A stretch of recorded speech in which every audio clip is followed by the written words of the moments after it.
Welcome to the Bloodlines, a deadly curse, shadows of evil, one war, two heroes, written by K.L. Merchant, voiced by Ceresdeath. Enjoy. Bloodlines, a deadly curse, shadows of evil, one war, two heroes. Bloodworth is home to some college has-beens as well as the future hopers. Rumours of an urban legend ruled the forests at night about 20 years from the in-story time. A dark figure stood in the lights of Bloodlines. Set in the year 2018 in a town called Bloodworth, or Bloodwood, which stands on the outskirts of Greenwalk. It has a rural forest lining the two places parallel with pathways that go beyond. The town is a mysterious world depicted within a real world. Nobody but Jessica herself is aware that there is a world within a world existing in a multi-dimensional universe running through time. The town of ruling first in the minds of many. The plot is told through the point of view of our main protagonist, Jessica. As she takes us on a journey of her first day at college, she finds it hard to fit in with the conventional boxes placed upon all students in society. She intends to break free of the social constraints, especially as she discovers that one rope binding enthusiast is both a tutor and a blood tie to something more sinister from her biological factor. There is an absolute definite attraction between herself and a lad called Darren. The strong scent pulls them in, takes hold of them, gripping them into a spine-tingling encounter. Darren holds a fate much worse than death. It is up to Jessica to steer him into the right course before he is considered lunch. And last of all, our opposition protagonist is Hallie Parkinson. She comes as part of a surprise in the storyline. She is not Jessica's cup of tea, no matter which way you look at it. An element of clash firing up within. In the coming days, we meet Mrs. Clawline, the tutor. She announces a brand new class assignment based on a vampire production. Everybody's excited about the prospect of being in a movie. Jessica knows something in her senses and follows them to save a helpless Darren from the alluring web spun by Hallie. The standoff between them both results in an angry Allie stomping on stage during on-set filming, proclaiming that Jessica had turned her into a monster. Now, was this blown out of all proportion? Was the answer there all along? Hallie becomes intoxicated, which creates the season inner looks. Something of the past, and a past with a story that will change the notion of time, which concerns Jessica and her proclaimed realities. Hallie is more thirsty than she can tolerate, worse than what one could experience nightmares about. Meanwhile, in a nearby forest, Darren is chased by a snarling beast while out on a trail walk with Jessica through the park reservoir. The group is placed in the firing line of war between two different worlds. Jessica's mission is to protect the universe and to cut short in one trial. But not everything is what it seems, and it's up to her to find the right time of all timestamps to get it right and protect the future of her friend's fate, including her own.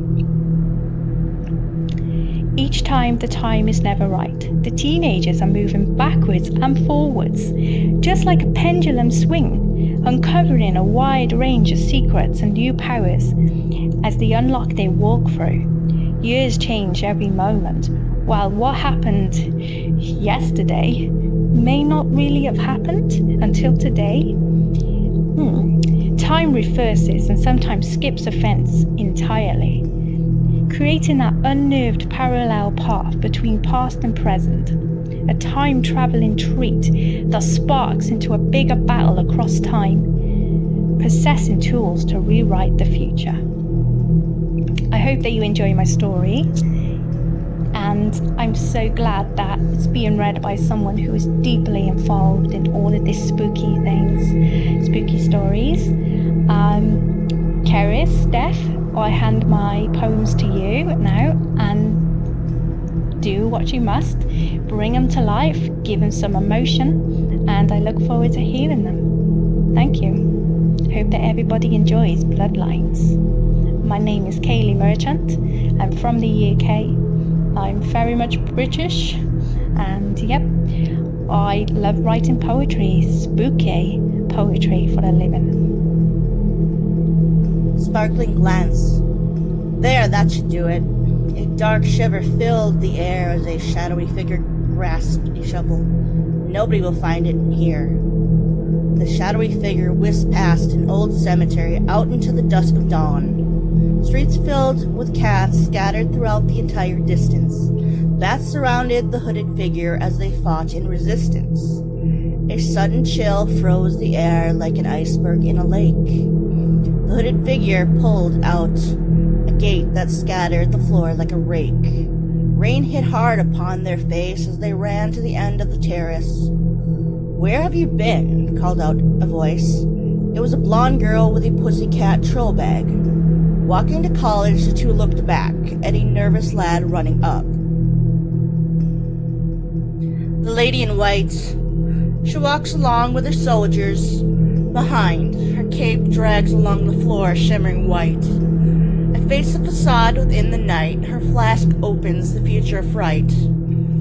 A spellbook opens its eyes with afraid delight. The mere pieces, the fractured lines, she is known as Lady in White. One moment she is cold as ice, and the next fierce as spice. Be careful how you look into her eyes, the ocean of suffocation for the sabotage of your might. She doesn't do deals as second chances, her devilish wonder is enough to draw thunder.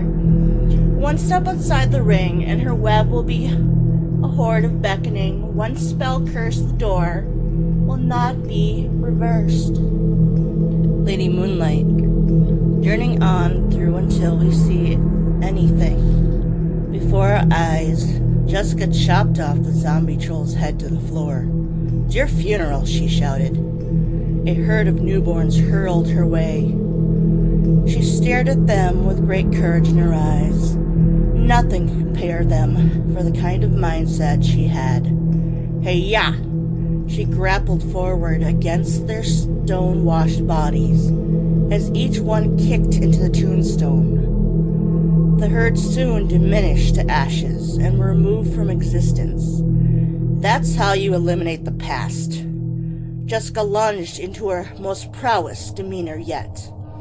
A bitey conquest, ready for action on the war of Greenwalk. Immortal story. Her ability to read minds and know her future before its time are just a few of her superpowers. They are natural along with her ability to x-ray a room before she enters, and her latest ability to change the mood of others with her wolfy flight. Darren was a bit surprised, but he did not put up a fight. Instead, he closed his eyes and imagined what it would be like to know how it felt inside. He smiled with delight, but his pounding heart still needed time. Jessica settled him down in a rock and began her story of immortality. The Castella of constellations were all too familiar. Darren lent an ear. Her family were immortal before she even existed. Jessica was an inborn, purebred, given the imprint of wolf love. Bloodlines. Bloodlines hold many ties. A front line of zombies hoarding by the lines of the universe crust. And the tides are in retrospect of the new characters speak. For the vampires, film spies, standing filming, take sides, the capture motion grips. The awakening of the third eyelid. The focus on the shutter where faces change rapidly. Voices echo out in the night, revealing that we were never alone in the first place. Get ready for the first bite, a thrilling surge to your veins as the spotlight dims, as a nervous Chloe proclaims in her tortured chains. Green veins protrude from her limbs, all while the end of the film flickers on a white screen. A showing of blurred, creepy credits tell us to get ready for what is next. Have a safe journey home, everyone, called Mrs. Clawline as she waves goodbye to the college students. Darren looks at Jessica with a questionable look.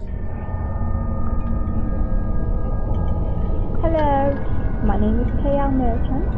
I am the author of the book series Ceresdeath, and I've also featured on Spillwords Press for a lot of poetry to do with philosophy of life, and one of my biggest ones, Access Denied, which is a real horror poetry.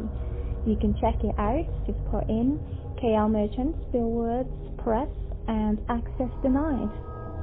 It was well worth looking at. And we also released the song Access Denied on YouTube also.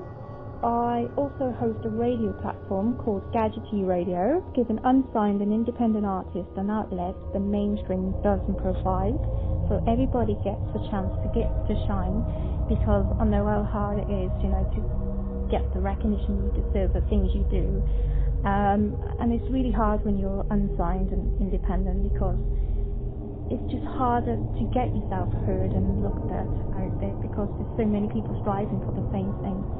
So it's very competitive. I just like to give everybody a chance. Today, the book that we'll be featuring, well, it's two books actually. Bloodlines, A Deadly Curse, Shadows of Evil, One War, Two Heroes. And then the other one is Return of the Deadly Curse. I finished them in a space of 2 months. But before that, it was a grueling time writing actual novel to it, which I've done. I need to get released soon. I also released an audio movie just to help the development of this poetry. And yeah, I gotta say, it really, really helped. Because if you want to write something in order to structure what you want to get across, you should do something that got audio in it and just try and develop the characters more. They got feeling, emotion, and people can relate to them better. Otherwise, they're just characters on a piece of paper. Okay, so we're talking about Return of the Deadly Curse and The Deadly Curse, Shadows of Evil, Bloodlines 1 and 2. They are about time travel, supernatural powers, and saving the universe from a deadly secret. The lovely Keris will be reading out a selection of the books, the excerpts today for you, all my poetry prose in one. Much appreciated, girl. I hope that you enjoy the adventures of Green Walk.